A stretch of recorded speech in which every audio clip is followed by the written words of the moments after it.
Vincent Martini, bonjour. Bonjour. Vous publiez Dire la France, culture et identité nationale 1981-1995. C'est édité aux presses de Sciences Po. Livre évidemment passionnant dont on parle beaucoup depuis quelques mois maintenant. Pour le dire un peu vite, pour comme ça entamer la discussion, c'est vrai qu'aujourd'hui la question de l'identité nationale, notamment indexée à une supposée exception culturelle française, sature le débat public. Et ce qui est notamment très important dans votre livre et passionnant, c'est que précisément cette thématique aussi aujourd'hui évidente a été complètement absente du débat public en France dans les années 70 par exemple, et elle a ressurgi seulement aux années 80 de manière un peu paradoxale. Comment expliquer aujourd'hui pour vous finalement précisément cette présence de cette thématique de l'identité nationale au cœur du débat public, et en quoi étonnamment, contrairement à ce qu'on imagine, la gauche socialiste, gouvernementale, aurait été finalement un peu le porte-voix de cette thématique, alors qu'aujourd'hui elle est plutôt portée par la droite. Alors il y a plusieurs éléments dans votre question. D'abord, Ouais. c'est l'absence du débat public pendant 20 ans. Enfin, ce qui est intéressant, c'est plutôt d'abord de découvrir que l'identité nationale a été un enjeu extrêmement fort dans les années 80. C'est la première trouvaille que j'ai faite, c'est-à-dire contrairement à ce que beaucoup de gens pensent, c'est-à-dire que Nicolas Sarkozy, pour le nommer, aurait inventé ce débat ou aurait mis ce débat à l'agenda en 2007. Et ça serait donc la droite, poursuivant l'extrême droite, qui aurait inventé l'identité nationale, qui est une thèse qui est généralement acceptée, est une thèse, me semble-t-il, qui est historiquement erronée. Ma première trouvaille, c'est ça, c'est de dire qu'en fait, à toute fin des années 70, mais surtout au début des années 80, il y a ce débat sur l'identité nationale, avec ce thème même de l'identité nationale, parce qu'on a toujours parlé de nation et de patrie, mais le terme n'est pas anodin. Mais l'invention du terme identité nationale, il a été fait non pas par la droite, mais par la gauche en 1981 pour l'élection présidentielle, et même nommément dans le projet socialiste pour la France des années 80, qui était un des deux documents de campagne avec les 110 propositions, qui était le document de campagne du Parti socialiste, où la phrase dit, texto dans mon souvenir, « Rien de puissant en France ne saurait se faire s'il n'est appuyé sur un fort sentiment d'identité nationale. » Ouais, qui à l'époque n'est pas un gros mot. Fernand Braudel a publié l'identité de la France quelques années avant. L'identité française est un concept, je veux dire, en soi progressiste d'une certaine manière. On peut comprendre comme ça. Alors, c'est plutôt dans le sens inverse, parce que Fernand Braudel a publié l'identité de la France en 86, donc quelques années plus tard. Et donc, du coup, ce qui est intéressant, c'est qu'en effet, l'identité nationale est pensée de manière totalement ouverte. On n'en parle pas du tout de la même manière qu'aujourd'hui, bien entendu. Au départ, on se pose la question de savoir qu'est-ce que la France. Et donc, les socialistes mettent en place l'idée que la France, c'est deux choses. C'est d'abord une culture, c'est ça qui définit le socle de l'identité, ou plutôt des cultures, c'est-à-dire une mosaïque de cultures qui caractérise la France. Ça concerne là plusieurs dimensions. Une dimension régionale, c'est ce qu'on a appelé le droit à la différence régionale, la mise en valeur à travers la décentralisation des cultures corse, basque, bretonne, etc. etc. C'était le slogan « Vivre et travailler au pays » qui marchait beaucoup en 1981. C'est une deuxième dimension qui est la promotion des minorités nationales, les juifs, les tziganes, les arméniens. Et puis c'est enfin, bien sûr, la promotion, la valorisation des cultures immigrées. Et ça part d'une conception assez nouvelle, parce qu'il ne faut pas oublier que 1981 est la dernière élection où l'immigration n'est pas un enjeu, c'est pas un enjeu de campagne. On commence à en parler plutôt en 82-83. La marche des beurs notamment. La marche des beurs, bien sûr, mais surtout l'émergence d'un nouveau parti dans le champ politique, le Front National, au municipal de 1983. Donc à l'époque, l'idée c'était, pour que les étrangers, enfin les immigrés et leurs descendants puissent s'intégrer, ou en tout cas s'insérer, parce que c'était le terme qu'on choisissait, dans la citoyenneté française, eh bien il faut mettre en avant leur culture, il faut les aider à dialoguer avec la culture nationale, parce que c'est seulement quand on est fier de ses racines, fier de ses cultures, qu'on peut vivre une vie épanouie et donc s'intégrer dans une société d'accueil. C'est ça le centre. Donc on voit bien ici qu'il y a une conception de l'identité qui est une conception totalement ouverte, une conception totalement presque d'une forme de multiculturalisme avant l'heure. Alors le mot est devenu une insulte, mais à l'époque ça voulait dire tout simplement la reconnaissance de la pluralité des cultures. La différence culturelle. La différence culturelle, ce qu'on a appelé le droit à la différence, tout simplement. Et puis enfin, une dimension très importante, c'est qu'on pense que c'est à travers les artistes, les cultures au sens vraiment le plus strict du terme, c'est-à-dire les beaux-arts, mais aussi l'ensemble des cultures françaises et du monde, qu'on a une vie épanouie, c'est-à-dire que l'affirmation d'une identité nationale ou régionale ou personnelle, eh bien, elle passe par une vie culturelle extrêmement riche. C'est pour ça que Jack Lang et les socialistes vont mettre en place une très forte politique culturelle. Porté par ce discours de l'exception culturelle française aussi, qui est notamment opposé à la culture, disons, dite impérialiste, américaine, qu'on devine déjà d'ailleurs dans le discours de Mexico, je crois, de Jack Lang au début des années 80, Absolument. qui a un discours important sur un engagement précisément de l'État au nom aussi de la défense de l'intérêt de la France, notamment par la culture et notamment par la marchandisation même de la culture, parce qu'il y a vraiment l'idée aussi qu'il faut accompagner la culture de manière, j'allais dire, commerciale presque d'une certaine manière. Comment vraiment, a priori, cette politique culturelle française, à votre avis, est reçue à l'époque? Est-ce qu'elle est critiquée? Parce que finalement, Jack Lang a été très critiqué, peut-être à retardement d'une certaine manière. Est-ce qu'à l'époque, elle fait objet d'un consensus national, vous diriez, ou pas? Alors, il faut comprendre qu'au début des années 80, la politique culturelle, elle agit sur un double consensus. Elle met en place un modèle culturel français qui propose une conception spécifique de la culture française. Il y a l'idée qu'il faut défendre la culture française. C'est la dimension que je qualifierais presque de souverainiste, qui a valu des critiques à Jack Lang à l'époque, par une partie de la gauche. Je me souviens d'articles de Bernard-Henri Lévy qui disent « mais c'est du nationalisme culturel ». Et donc, c'est quand même un peu douteux, d'autant plus que c'était doublé d'un anti-américanisme très fort, l'idée qu'il ne faut pas se laisser faire par la culture américaine, que les séries comme Dallas, comme les dessins animés, etc., vont bouleverser l'imaginaire de nos enfants et qu'il faut quand même maintenir un imaginaire national français et qu'il faut promouvoir la culture française. Et dans le même temps, le modèle culturel français que proposent les socialistes, c'est un modèle culturel qui vise à donner à la culture une définition particulière, c'est-à-dire l'idée que la culture n'est pas un bien comme les autres. La culture, elle participe de notre identité et que donc, si on ajoute à cela un autre élément, c'est-à-dire pour être de gauche et revendiquer le sentiment d'une appartenance culturelle nationale, il faut quand même concevoir la culture de manière ouverte. C'est-à-dire il faut faire une large place aux cultures étrangères. Et c'est pour ça que Jack Lang va mettre en place les saisons culturelles étrangères en France dans les années 80, va valoriser l'Institut du monde arabe, déjà à l'époque, avant qu'il en prenne la direction il y a quelques années, la Maison des cultures du monde, et va aussi nommer des personnalités culturelles étrangères à des postes clés. On se rappelle de Nureyev au Ballet de Paris, à l'Opéra de Paris, mais aussi Georges Strehler au Théâtre de l'Odéon, qui devient Théâtre de l'Europe. Donc il y a quand même cette double idée. Bien sûr, on promeut la culture française, mais on l'ouvre aux étrangers. C'est une culture qui est en dialogue et qui est en métissage. C'est ça l'idée. Alors, cette perspective, c'est ce que j'essaie de montrer dans ce livre, c'est que progressivement, elle va former un consensus. Un consensus dans les milieux culturels qui, aujourd'hui encore, gardent une très grande nostalgie de la période de Jack Lang et des socialistes de cette époque, et aussi un consensus auprès des artistes, auprès des médias qui vont vraiment la soutenir, et auprès des militants de gauche. Voilà. Sachant que ce consensus, il ne sera pas totalement politique, parce que la droite va d'abord combattre cette politique, et puis la récupérer à son profit dans la deuxième partie des années 80. Alors, parce que vous parlez notamment de l'éloge du métissage qui est fait en effet dans ce cadre-là, et précisément, progressivement, au fil des années 80, évidemment les années 90, la critique du métissage, du multiculturalisme commence à se déployer de manière extrêmement forte dans le champ politique, notamment évidemment indexé à la montée du Front National.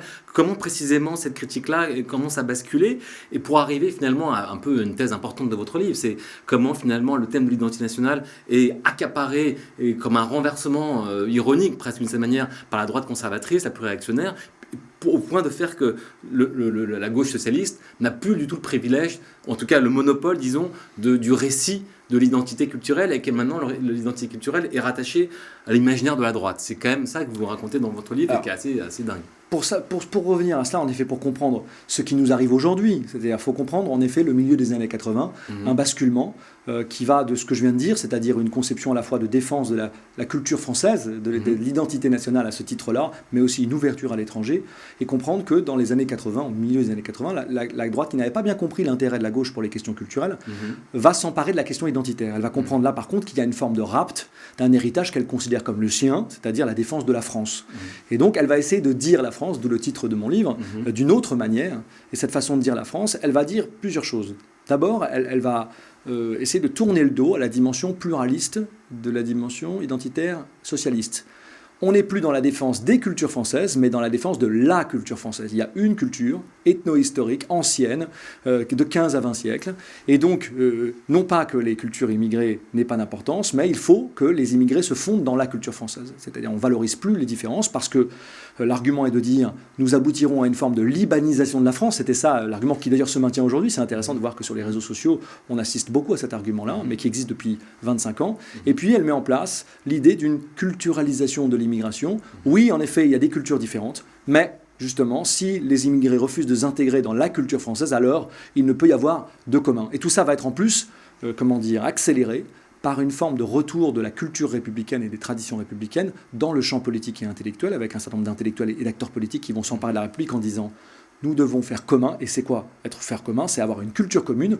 Donc c'est là où je crois que survient ce que j'appelle la confusion entre égalité et homogénéité ou identicité. Pour être égaux, il faut être pareil, il faut avoir la même culture. Donc là, on n'est plus du tout dans la valorisation des différences, mais au contraire, on est dans le resserrement autour d'un récit unique. Et ce récit, bien entendu, il va évacuer le pluralisme dont parlait le Parti socialiste dans la première moitié des années 80. Et si on ajoute à ça la montée du FN, eh bien là, on a une gauche prise au piège et qui va faire marche arrière et qui va non seulement renoncer à cette apologie du pluralisme, mais même lui tourner le dos jusqu'à en perdre la mémoire. Ce qui est intéressant, c'est que 25 ans plus tard, il reste des traditions. On voit bien chez Christiane Taubira, on voit bien chez Benoît Hamon, on voit bien chez Jean-Luc Mélenchon des traces de cela, mais en même temps, une vraie ambiguïté, un vrai malaise, parce que ce malaise, il existait déjà au PS entre les chevènementistes et les gens qui étaient plus proches de Lang, de Rocard ou de François Mitterrand à l'époque. Et puis, il y a un choix politique qui est fait dans la deuxième moitié des années 80 pour ne pas faire augmenter le Front National de la gauche, de ne pas aller dans cette direction. Et donc la droite a là le champ libre pour imposer sa conception de l'identité, qui est une conception en tout cas pour ceux qui s'intéressent à cette question à droite, qui n'est pas la majorité de la droite non plus dans les années 80, qui va défendre l'identité nationale perçue comme en danger, comme en danger de dissolution. Pourquoi? Parce que la culture française serait attaquée par quoi? Par le problème des immigrés. Alors qu'est-ce que pourrait être la manière pour aujourd'hui, pour la gauche progressiste, de dire la meilleure manière de dire la France? Ce serait quoi aujourd'hui? Parce que vous expliquez qu'elle est presque orpheline d'un récit finalement sur cet horizon-là national. Et on voit bien, comme vous le dites, embarrassée, soumise face, à une sorte de point aveugle qui n'arrive pas vraiment à démêler. Que serait quoi aujourd'hui la possibilité pour elle de dire la France? Quelle est la meilleure manière de dire la France de manière ouverte et j'allais dire généreuse peut-être? Déjà revenir à la définition de ce qu'est une société ouverte. Aujourd'hui, le grand combat politique qui va être celui de la prochaine élection présidentielle, ce sera, en tout cas, parmi d'autres, mais je crois qu'un combat très fondamental, un combat entre la France ouverte et la France fermée. C'est-à-dire qu'on voit bien qu'aujourd'hui, Marine Le Pen et dans une certaine mesure François Fillon défendent une France fermée, et Benoît Hamon, dans une certaine mesure, Emmanuel Macron aussi défend une France ouverte. Donc là, il y a un combat culturel qui est en train de se jouer. Ce combat culturel, il est non seulement dans les officines politiques, mais il se joue aussi dans des magazines. Valeurs Actuelles, Le Figaro Magazine font émerger des nouvelles générations qui, elles, défendent avec fierté une France fermée. Donc ceux qui sont opposés à cette conception-là vont devoir à un moment donné le dire et y réfléchir. Alors c'est quoi une France ouverte ? C'est une France d'abord qui fait face à sa propre différence, qui accepte que ce qui existe dans la vie sociale, nous sommes tous différents, nous avons des pratiques culturelles différentes, des goûts différents, et dans la réalité, la France est un pays d'immigration qui s'ignore, qui trop longtemps a tourné le dos à cette histoire-là. Donc je pense qu'il faut déjà reconnaître cette pluralité-là, même si des fois ça pose des difficultés. Et je crois qu'à gauche, il ne faut surtout pas mettre sous le boisseau ces difficultés-là. Bien sûr, elles existent. Il y a des difficultés quand on parle de la laïcité, qui est un autre thème majeur, identitaire de la gauche, qui vraiment est un thème très, très important. Et on voit bien d'ailleurs que là, par exemple, Benoît Hamon essaye de tirer ces deux fils. Un fil à la fois pluraliste, mais en même temps qui pose des garde-fous sur la question laïque. Donc prolonger un fil qui n'a pas totalement disparu d'ailleurs. Je revenais sur ce que je disais sur Ségolène Royal en 2007 qui disait la France est une France métissée. C'est Christiane Taubira qui met en avant cette différence française. Mais il faut accepter que là, qu'il y a des différends qui vont se jouer, que c'est une bataille politique et que dans les batailles politiques, il y a des désaccords, qu'on ne peut pas arriver à des récits totalement consensuels. Et que pour construire en 81 ce récit de la France pluraliste, la gauche a ferraillé pendant des années.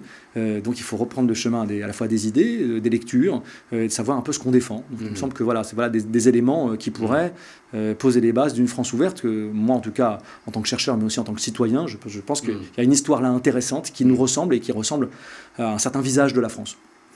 Avant de conclure, juste, vous parlez de combat culturel, et l'expression est intéressante parce qu'on le sent qu'elle sature aussi le débat public, parce qu'on a l'impression aujourd'hui que le fameux thème gramscien de l'hégémonie culturelle, aujourd'hui est devenu presque une sorte de leitmotiv pour toutes les forces politiques, quels que soient leurs horizons.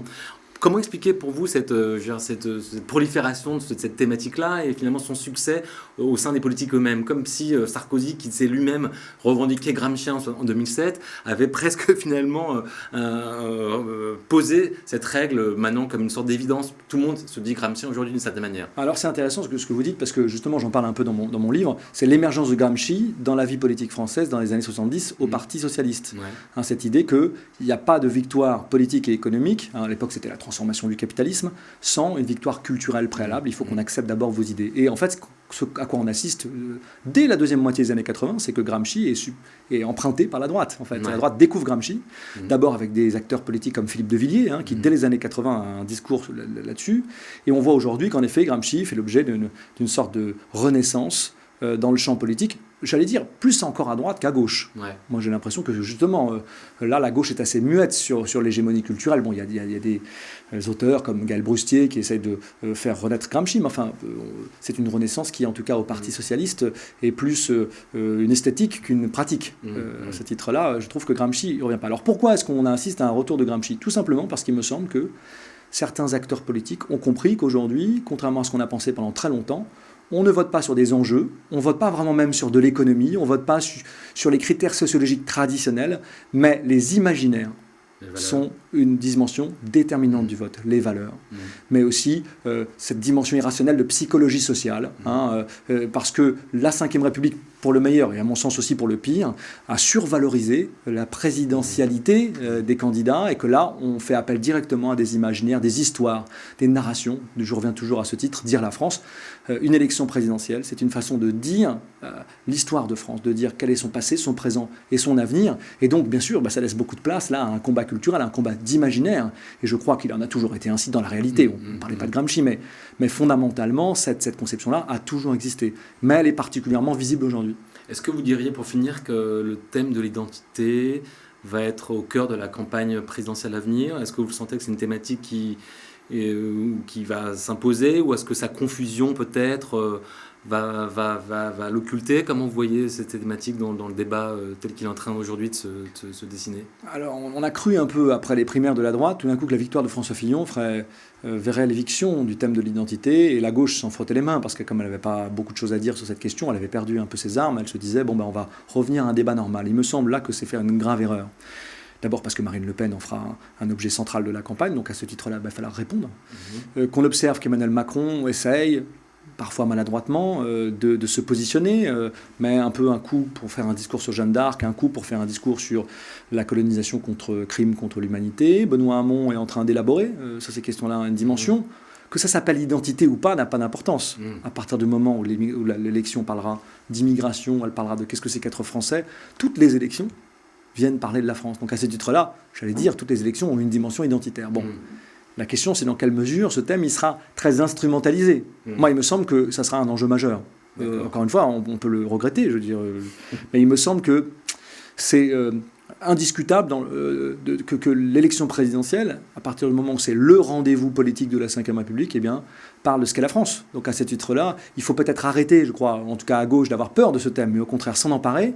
Et si on n'appelle pas ça identité nationale, on peut appeler ça France ouverte, société ouverte, on peut appeler ça promotion du pluralisme, on peut appeler ça défense des réfugiés, même dans certains cas, si on parle de politique publique, défense de la culture aussi, parce que je ne voudrais pas qu'on oublie cette dimension très importante, c'est-à-dire qu'il me semble que ce qu'avait compris une partie de la gauche dans les années 80, c'est que la culture, les artistes sont aussi des médiums fantastiques de cette identité qui est la meilleure part de l'identité française quand elle est ouverte aux autres. Et ça, à ce titre-là, peut-être autant en tant que chercheur qu'en tant que citoyen, c'est ce que je défends. Dernière question, désolé. Est-ce que vous pensez que cette thématique de l'identité nationale est vraiment propre, disons, à une tradition hexagonale de pensée politique, ou est-ce que vous avez l'impression que cette thématique-là, excède les frontières de la France, et que d'une certaine manière, dans les démocraties occidentales du moment, on retrouve un peu ces problématiques-là, cette tension, à l'image finalement des forces populistes, qui sont toutes, évidemment, j'imagine, toutes un petit peu centrées sur cette question-là, de la patrie, de la nation en danger. Comment vous voyez la France par rapport à, disons, dans le monde de ce point de vue-là ? Alors je dirais, il y a deux réponses vraiment distinctes à votre question. La première, c'est que oui, évidemment, il y a un courant global. On voit bien que le Brexit répond à des enjeux identitaires et pas à des enjeux économiques, que l'élection de Donald Trump, évidemment, est une question identitaire, que l'élection de Erdogan ou ses réélections successives sont des enjeux identitaires, que le rapport de Poutine à la politique est une dimension identitaire. Évidemment, nous sommes dans l'ère de l'identité. C'est une ère qui n'est pas que française. J'ajouterai un autre élément, c'est que l'identité nationale se pose dans beaucoup de pays d'Europe, souvent parce qu'on est confronté à une altérité. Que dans certains pays, le côté récent de l'immigration, je pense en Scandinavie, je pense par exemple, pourquoi pas en Allemagne, donne une dimension nouvelle à ce débat sur l'identité nationale et globale. Mais je dirais qu'il y a une particularité française aussi, parce que la France est un vieux pays d'immigration, où ces questions se posent depuis longtemps. Certains historiens disent l'affaire Dreyfus, elle pose déjà la question de l'identité. Pourquoi ? parce que la France est un pays, je crois, profondément divisé, ou qui se pense comme divisé depuis très longtemps, qui a connu beaucoup de changements de régime, des révolutions violentes, des dictatures. Et donc, à ce titre-là, c'est un pays qui est obsédé par sa propre unité. Et c'est même étonnant de voir qu'un pays dont les frontières n'ont pas bougé depuis 200 ans s'interroge de manière cyclique sur son identité. Ben là, je crois que là, il y a une particularité française qui, j'ajoute, pour finir sur une note positive, est aussi un goût pour les idées, pour la controverse, pour le débat, et qui sont probablement liés aussi au projet républicain, qui est un projet qui s'interroge sur la question de quelle culture pour la France. Une vieille question qui ne date pas là, des années 70, mais bien de la Révolution française, avec des chocs finalement de périodes historiques entre la monarchie et la Révolution. Donc il me semble que là qu'il y a une particularité française tout à fait forte. Mais encore une fois, une réponse là double à donner à votre question. Parfait, ben merci beaucoup Vincent Martini. Mes félicitations pour ce très beau livre, Dire la France, culture et identité nationale, 1980-1995, aux presses de Sciences Po. Merci beaucoup.